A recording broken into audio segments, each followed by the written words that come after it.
what about it? The knife this fine, upright boy admitted buying the night of the killing. Let's talk about it.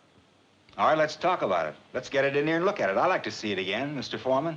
We all saw what it looks like. Why do we have to see it again? The gentleman has a right to see exhibits and evidence.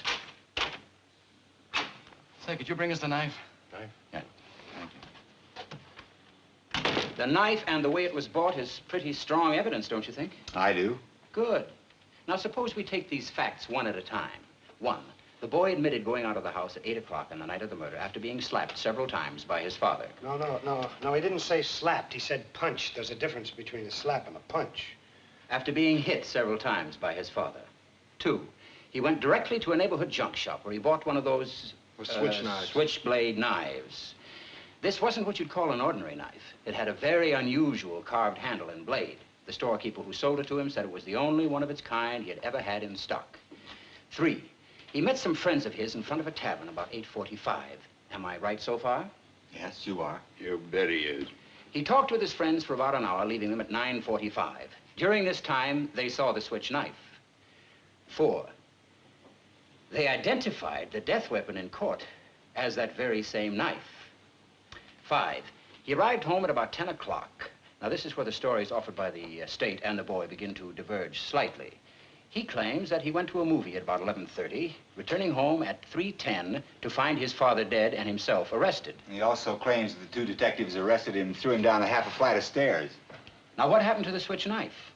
He claims that it fell through a hole in his pocket on the way to the movie sometime between 11:30 and 3:10, and that he never saw it again. Now, there is the tale, gentlemen. I think it's quite clear that the boy never went to the movies that night. No one in the house saw him go out at 11:30. No one at the theater identified him. He couldn't even remember the names of the pictures he saw. What actually happened is this. The boy stayed home, had another fight with his father, stabbed him to death, and left the house at 10 minutes after 12. He even remembered to wipe the knife clean of fingerprints. Now, are you trying to tell me that this knife really fell through a hole in the boy's pocket? Someone picked it up off the street, went to the boy's house, and stabbed his father with it just to test its sharpness? No, I'm just saying it's possible the boy lost his knife and that somebody else stabbed his father with a similar knife. It's just possible. Take a look at this knife. It's a very unusual knife. I've never seen one like it. Neither had the storekeeper who sold it to the boy. Aren't you asking us to accept a pretty incredible coincidence? I'm just saying a coincidence is possible. And I say it's not possible.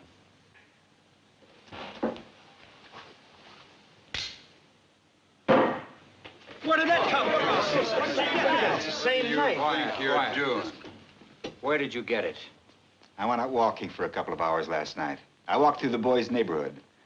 I bought that in a little pawn shop just 2 blocks from the boy's house. It cost $6.